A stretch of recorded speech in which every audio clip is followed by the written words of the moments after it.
Assalamualaikum warahmatullahi wabarakatuh. Salam sejahtera untuk kita semua. Saya Siwi Sriwidowati.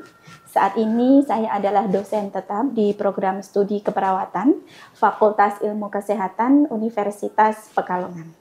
Dalam video ini saya akan memaparkan unsur pengajaran yang saya laksanakan sebagai salah satu tugas dosen dalam Tridharma Perguruan Tinggi. Salah satu mata kuliah yang diamanahkan kepada saya sebagai bagian dari tim teaching adalah mata kuliah keperawatan gerontik. Mata kuliah ini dialokasikan di semester 4 untuk program sarjana keperawatan dengan beban SKS sebesar 4 SKS yang terdiri dari 3 SKS teori dan 1 SKS praktikum.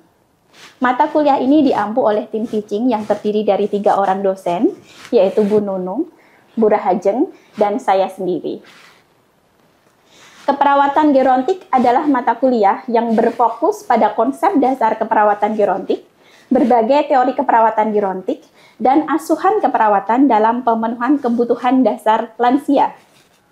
Penerapannya pada asuhan keperawatan gerontik melingkupi pembahasan mengenai kebutuhan biologis, psikologis, sosial, dan spiritual pada lanjut usia dengan sasaran individu, keluarga, dan kelompok atau komunitas.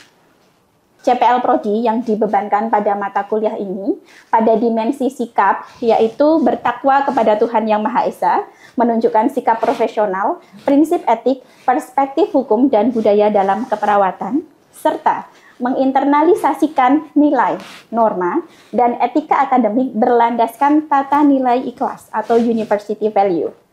Pada dimensi keterampilan umum, CPL Prodi adalah mampu menguasai keterampilan umum pada bidang ilmunya. Sedangkan pada dimensi penguasaan pengetahuan, CPL Prodi yaitu mampu memahami ilmu keperawatan untuk melakukan asuhan keperawatan berdasarkan pendekatan proses keperawatan.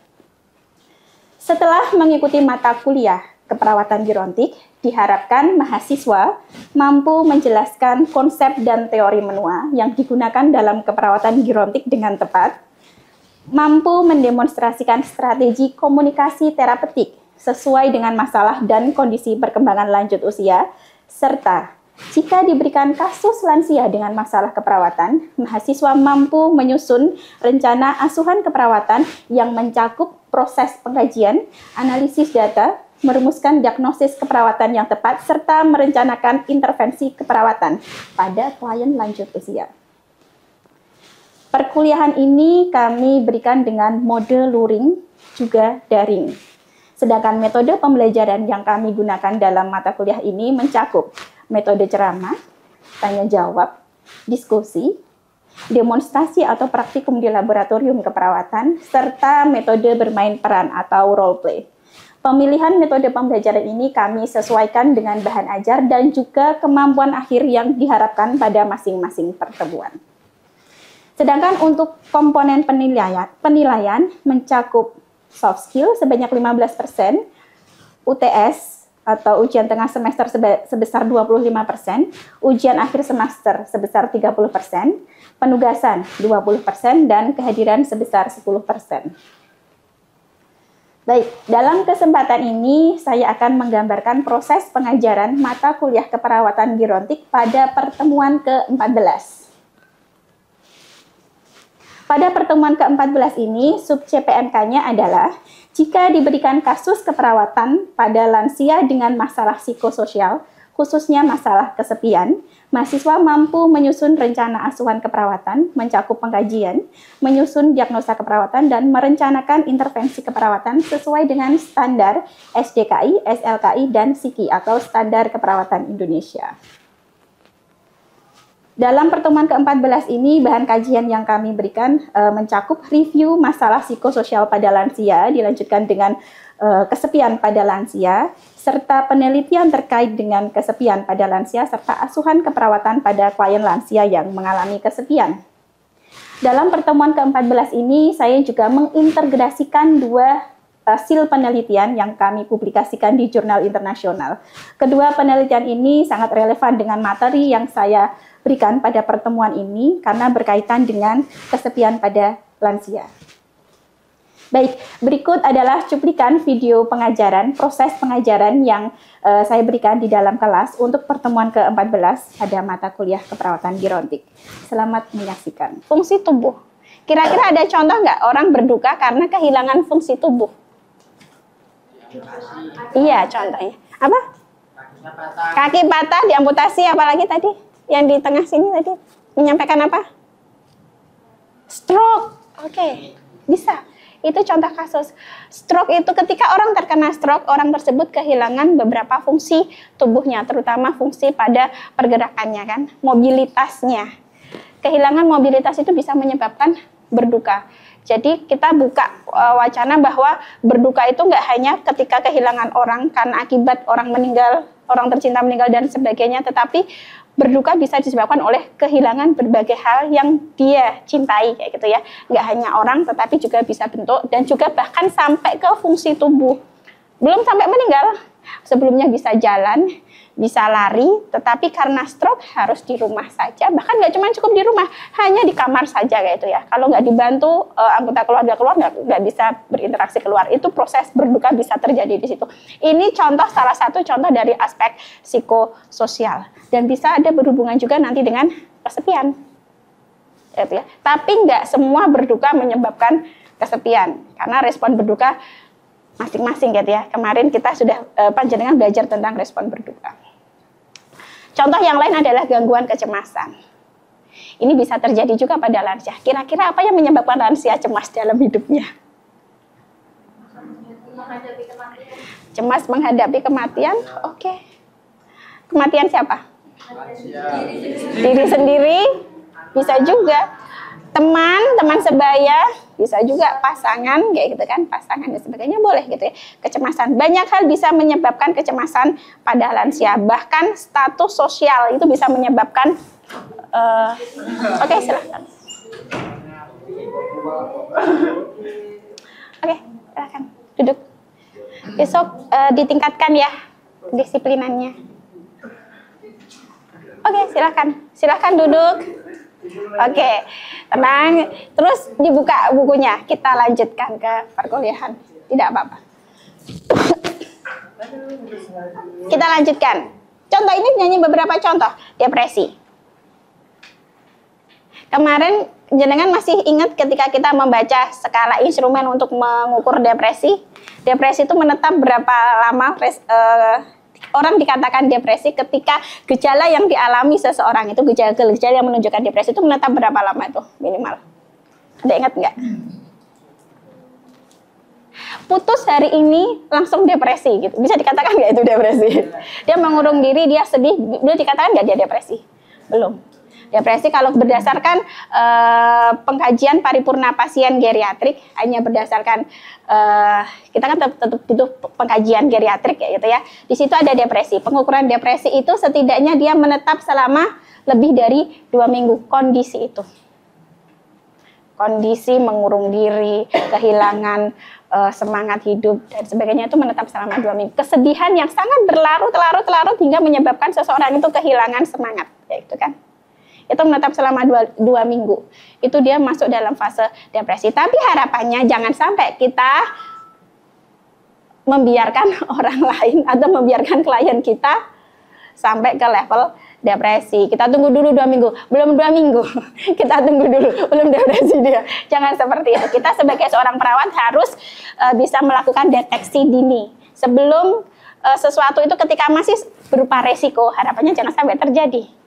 Biarkan hanya sampai stop di resiko. Jangan sampai resiko itu berubah menjadi etiologi. Ingat kan di diagnosa? Ketika kita pernah mempelajari SDKI 2 diagnosa yang sama, defisit nutrisi ya dengan resiko defisit nutrisi. Ketika masih resiko kayak gitu kan, hanya ada faktor resiko di sana. Tapi ketika faktor resiko ini menetap hingga menyebabkan masalah keperawatan defisit nutrisi, faktor risiko ini menjadi etiologi atau penyebab, ya gitu kan. Jadi harapannya kalau sesuatu kita melihat ada sesuatu resiko masalah psikososial terjadi pada lansia, misalkan kita bisa stop resiko itu. Jangan sampai resiko menjadi apa tadi? Jangan sampai resiko menjadi etiologi atau penyebab. Good. itu depresi. Nah, ini materi yang akan kita masuk nih, salah satunya kesepian. Kesepian pada lansia. Oke, ini adalah penelitian kami terkait dengan kesepian. Ada dua penelitian yang bisa kita gunakan ini untuk acuan hari ini. Sebagai referensi kita belajar tentang kesepian hari ini. Penelitian pertama itu tentang living alone. Living alone itu hidup sendiri. Siapa yang resiko punya hidup sendiri nih? Karena hidup. Oh, Mas Iqbal resiko hidup sendiri. Karena ditinggal orang tuanya keluar kota, kayak gitu ya. Lansia, kayak gitu kan. Lansia bisa hidup sendiri. Yang lebih banyak hidup sendiri lansia wanita atau lansia laki-laki? Wanita. Kenapa lansia wanita lebih resiko hidup sendiri? Karena panjang umur. Boleh. Karena kalau panjenengan cek, coba panjenengan sekarang cek di handphonenya masing-masing berapa angka harapan hidup wanita di Indonesia dan angka harapan hidup laki-laki di Indonesia. Coba cek.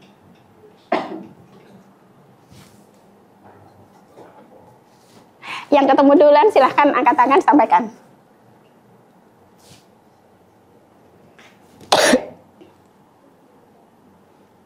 Ketemu? Silahkan Mas. 73 tahun untuk pria dan 78 tahun untuk wanita. Benar. Yang lain menemukan yang sama? Sampai 78? Di situ 78 referensi. Satu lagi. Thank you. Tapi dari jawabannya Mas siapa? Dari jawabannya Mas Rama, wanita 78, laki-laki 73. Mana yang harapan hidupnya lebih tinggi? Wanita. Kita cari data yang lain, karena statistik mungkin datanya bisa macam-macam, bisa beda-beda, tergantung populasinya. Ada lagi yang sudah menemukan? Data nasional mungkin dari Badan Pusat Statistik atau dari Kementerian Kesehatan atau dari mana gitu?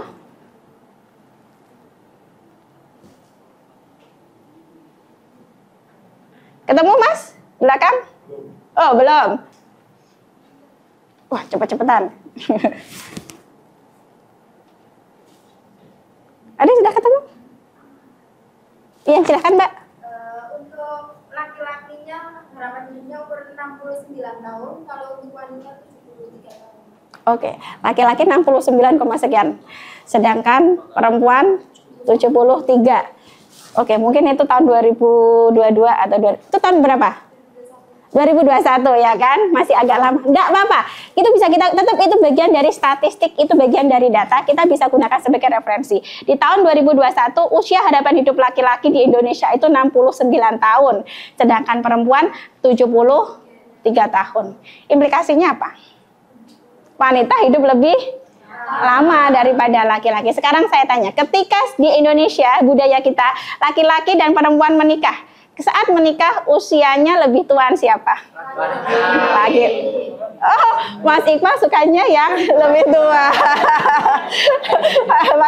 Rata-rata laki-laki lebih tua daripada perempuan. Mungkin ketika berawal menikah, bertemu, jadi keluarga, laki-laki sudah lebih tua daripada wanita. Dan ketika usia harapan hidup laki-laki itu lebih pendek daripada wanita. Endingnya apa? Biasanya laki-laki dipanggil duluan. Akhirnya banyak sekali wanita lansia yang janda, yang biasanya hidup sendiri. Kenapa bisa hidup sendiri? Kenapa banyak lansia hidup sendiri? Ya, karena janda, benar sih. Kenapa wanita lansia janda lansia di Indonesia banyak yang hidup sendiri?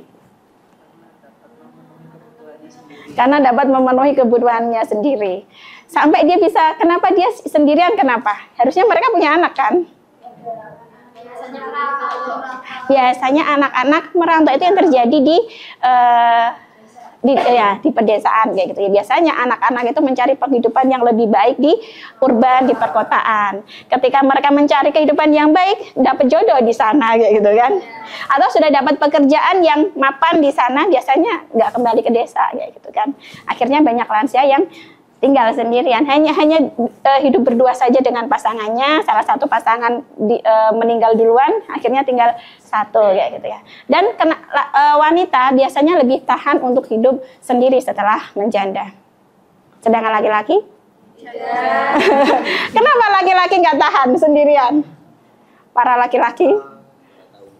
Para laki-laki? Banyak aspek yang membuat laki-laki nggak bisa tahan sendirian. Aspeknya banyak. Kalau panjenengan ketemu Bu Nunung akan dijawab itu aspek secara seksualitas, gitu kan. Secara sel dan sebagainya, fisiologi otak dan sebagainya, hormonal dan sebagainya.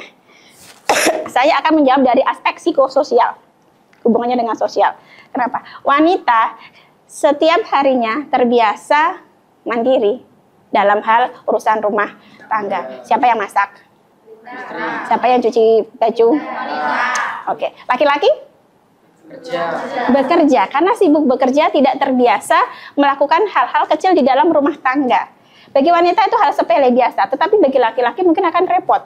Memasak sendiri, mencuci baju sendiri, semuanya sendiri. Karena kebiasaannya adalah terbiasa dilayani, kayak gitu kan. Akhirnya ketika misalkan pasangan lansia laki-laki perempuan yang meninggal perempuannya duluan, laki-laki biasanya dua hal. Setelah selanjutnya biasanya menyusul setelah beberapa lama, gitu kan. Dia bertahan untuk hidup sendiri, tapi mungkin banyak sekali stresor ketika hidup sendiri laki-laki.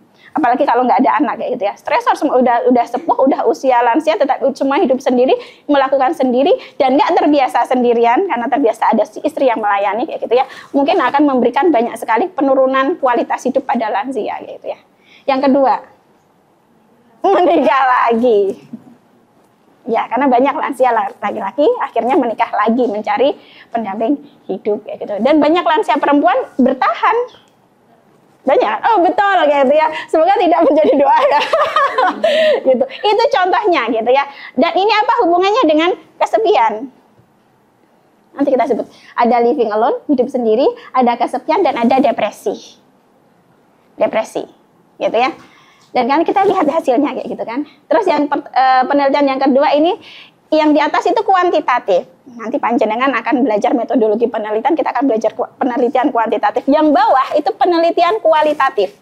Jadi dua contoh penelitian. Satu kuanti, satu kuali. Kuali berarti ini yang bawah itu adalah pengalaman hidup. Dari hasil wawancara. Para lansia-lansia wanita yang hidup sendiri. Apa yang mereka rasakan, gitu. Kita cek hasilnya. Ini hasil yang dari penelitian yang pertama. Ini ada, oke, kalau panjenengan lihat di sini kayak gitu ya, sudah saya kasih tanda, jadi panjenengan nggak perlu lihat yang panjang lainnya karena semuanya angka, mungkin pening kayak gitu kan. Kita lihat yang bawah. Walaupun ini angka, ini adalah persentase. Jadi nggak begitu pening panjenengan, persentase. Ada 2 persentase di sini, kayak gitu kan.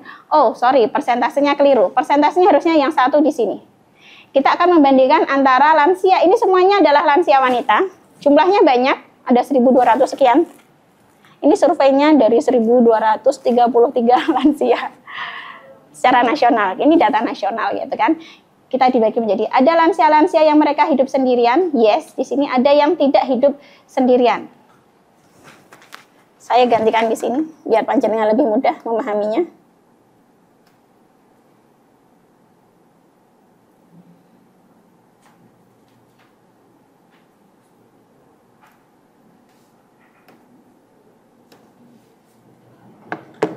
Oke, kita lihat di situ. Panjenengan bayangkan di situ. Ini pada lansia-lansia yang hidup sendiri. Loneliness itu kesepian.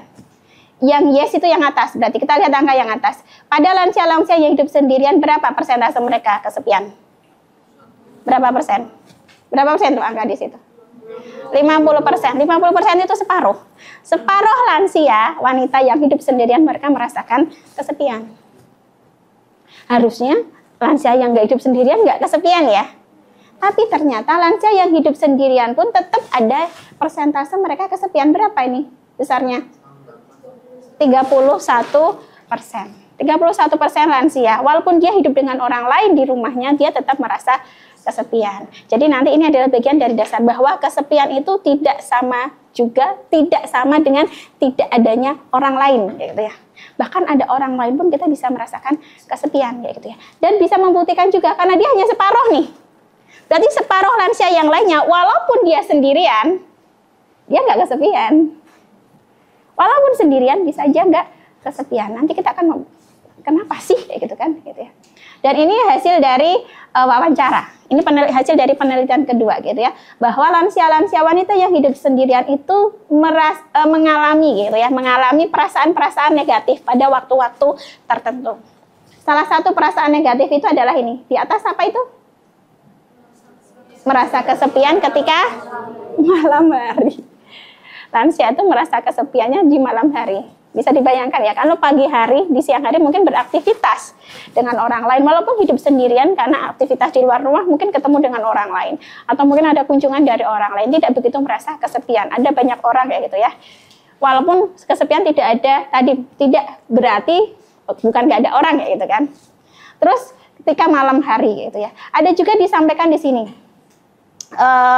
Saya biasanya merasa apa ya, rasanya benar-benar merasa miserable itu kayak putus asa, bukan putus asa, tidak berdaya. Miserable itu hidupku kok kayaknya menderita gitu ya. Ya betul sekali, menderita, merasa menderita gitu ya.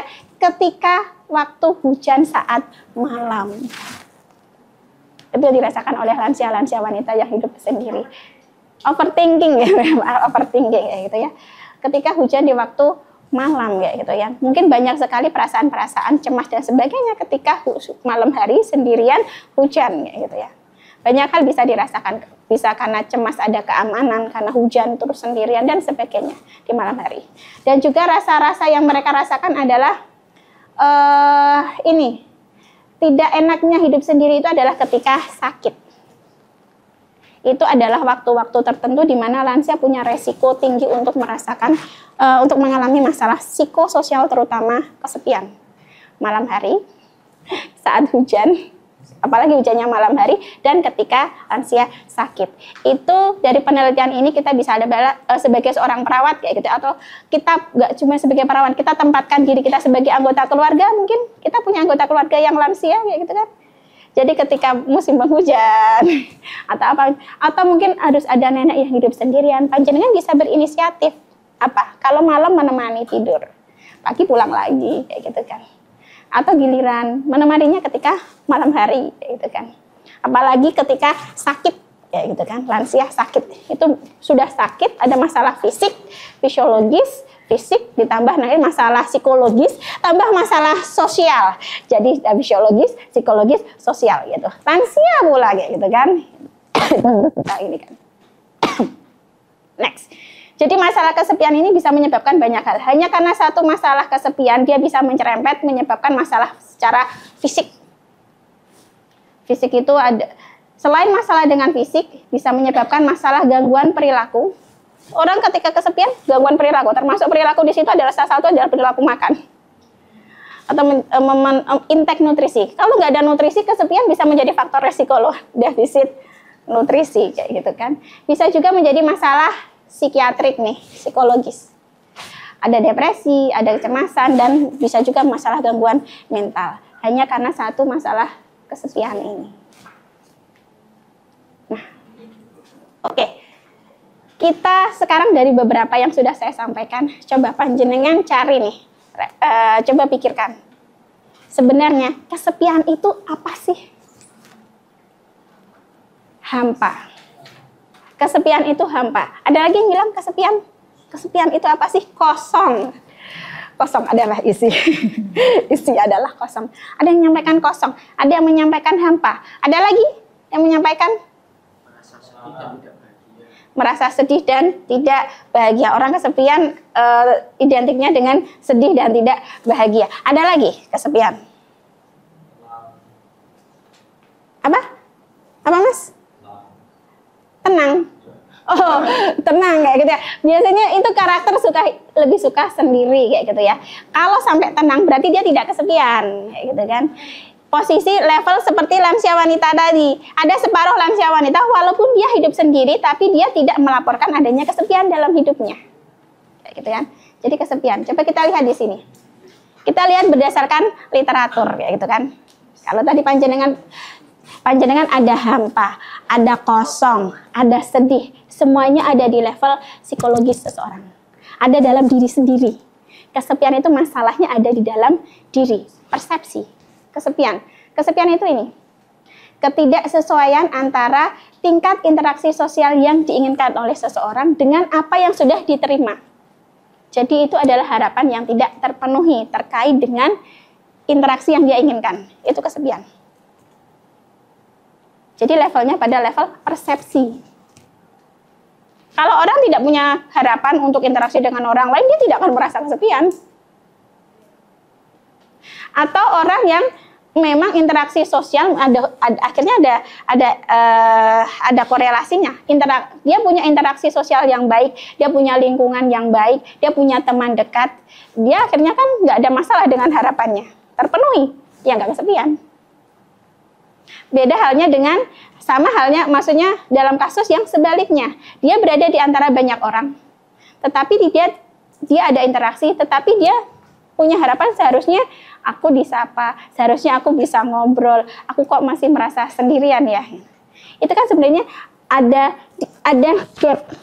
Ada gap itu apa? Tidak sesuai antara apa yang dia harapkan, harusnya mengharapkan interaksi yang sekian dengan apa yang dia terima, atau apa dengan apa yang dia rasakan, atau dia terima interaksi yang dia rasakan ya dia.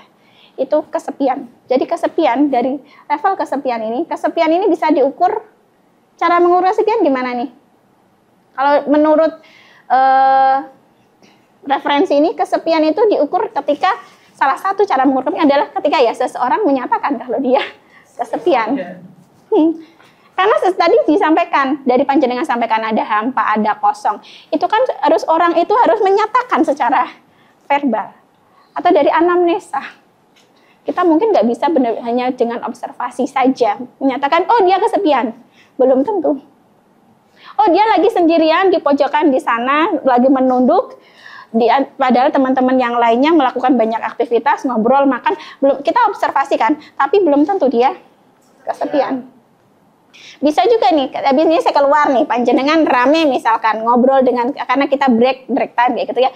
Belum tentu yang tadi ngobrol dan sebagainya itu merasa tidak kesepian gitu ya. Karena kesepian itu ada di dalam diri seseorang gitu ya, persepsi seseorang. Kita harus tanya atau orang tersebut harus menyampaikan bahwa dia kesepian gitu ya. Ini cara mengukur kesepian. Orang secara penelitian itu semua variabel, kalau orang penelitiannya kuantitatif nih, semua variabel atau semua yang mau diteliti harus bisa diukur gitu kan. Nah, jadi banyak peneliti yang sudah mengembangkan instrumen-instrumen yang bisa kita gunakan untuk mengukur tingkat kesepian seseorang. Semuanya diangkakan dalam bentuk angka gitu ya, ukuran gitu ya. Bisa pakai satu pertanyaan aja. Cukup jenengan tanyakan, Ibu Simbah merasa kesepian boten? Jawabannya itu sudah menunjukkan kesepian atau tidak. Atau bisa menyebutkan kesepian bisa dilihat dari beberapa aspek, bisa dilihat dari beberapa pertanyaan kayak gitu ya. Ada beberapa skala instrumen yang panjenengan bisa cek nanti. Ini ada di Google banyak. Jenengan bisa cek Ookla Loneliness Skills atau ini yang ada yang kedua ini juga. Dia isinya beberapa item pertanyaan, nggak cuma satu, kayak itu kan. Sama halnya ketika panjenengan kemarin mengkaji resiko jatuh. Instrumen resiko jatuh itu banyak. Jenengan bisa pakai pertanyaan, kuesioner yang sudah disiapkan. Cukup memilih salah satu bisa loh. Bisa juga meminta lansia untuk melakukan suatu kegiatan, maksudnya suatu gerakan untuk mengukur bagaimana keseimbangannya, bagaimana kemampuan ekstremitas bawahnya, kemampuan ototnya, dan sebagainya. Baik, semuanya kalau sudah tidak ada pertanyaannya, saya tutup kelas kita pada siang hari ini. Kita berdoa semoga panjenengan semuanya nanti ketika menghadapi UAS, sebentar lagi UAS kan? Ketika menghadapi UAS bisa menjalankan bisa mengerjakan UAS dengan sebaik-baiknya. Jangan lupa ketika nanti pulang hati-hati di perjalanan. Sampai bertemu kembali. Mohon maaf kalau ada yang kurang berkenan. Wassalamualaikum warahmatullahi wabarakatuh.